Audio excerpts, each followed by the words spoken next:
Welcome back to episode 4 of our podcast. Today we turn our attention to something that's very important, and that is the role of community. Because violence doesn't just happen in private. Even if it begins behind closed doors, it ripples out into schools, into places of worship, into workplaces, and onto our streets. And its solution, it might start right here, in places that we all share. We often ask, why didn't she just leave? But maybe the better question is, why didn't somebody help her? Offer help, offer support, create a safer environment for her to reach out. When we talk about ending domestic and family violence, we need to actually recognise that it does not just fall on the victim or the perpetrator. It falls on all of us collectively. And that's what the remaining episodes will be looking at. Our collective responsibility as a community, as individuals, to ensure that the response to domestic and family violence is one that works to eradicating it once and for all.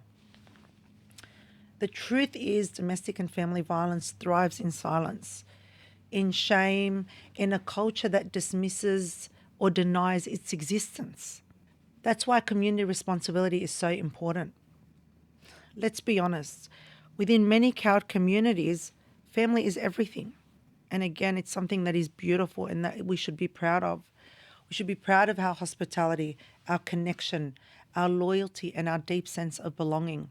But sometimes that closeness becomes a barrier for accountability. We hear things such as, it's not our business, it's a private issue, it's a family matter, he didn't mean it, we don't want to break up a marriage. And the most dangerous one of all, in my opinion, is let them sort it out privately. But it's not a private issue. This is a community issue. Because when we think about domestic and family violence, we need to understand that the impacts of domestic and family violence far exceeds the private space of a home. And that's because when someone is being harmed and we stay silent, we're not neutral, we're complicit. So how do we shift the culture? First, we start with awareness. Not everyone understands what domestic and family violence is, especially when it's not physical. We need to educate ourselves and others about coercive control, about emotional abuse, about financial dependency, and about the intergenerational impact of children growing up in abusive households. Then we move into compassionate intervention. You don't need to be a police officer or a social worker to make a difference.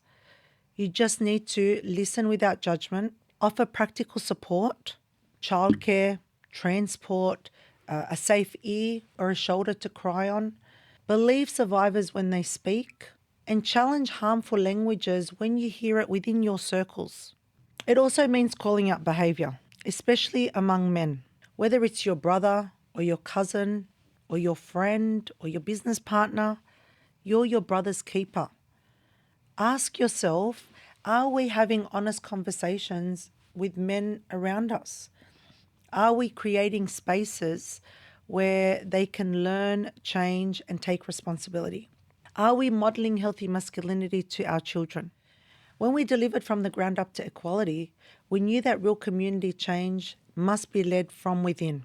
That's why we spoke directly to community and religious leaders and respected elders. Because when the message comes from someone that is trusted, it carries more weight. We then embedded those changes using a trauma and culturally informed approach so that people don't feel attacked, but they feel empowered. So people aren't shamed, but rather uplifted.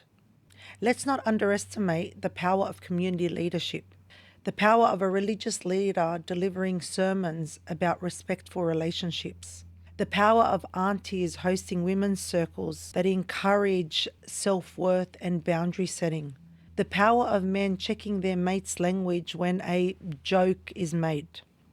This is the work. It's slow and it's sometimes uncomfortable, but it's good. And it will create change. Because when one person breaks the silence, it gives someone else the courage to speak. When a community says it is enough, that's when the change really starts to happen. Ending domestic and family violence is not just a job for the police or for the courts. It's a job that takes a whole village. So if you're part of the village, this is what you can start doing today. Educate yourself, start honest conversations with your children, challenge the ideas that women must be patient no matter what, call for services that are inclusive and accessible to the cowed communities, and support grassroots initiatives such as From the Ground Up to Equality. Because real change doesn't come from above, it comes from among us. In our next episode, we go deeper into that change. We'll be talking about individual responsibility and how each of us can hold ourselves accountable and contribute to a safer world. If you or someone you know needs support, please contact 1-800-RESPECT or head over to arabcouncil.org.au for further information. If you would like to explore anything we talked about today in further detail, please head over to our show notes where you will find links to information and to our pamphlets. Thank you for listening, and we'll see you next time.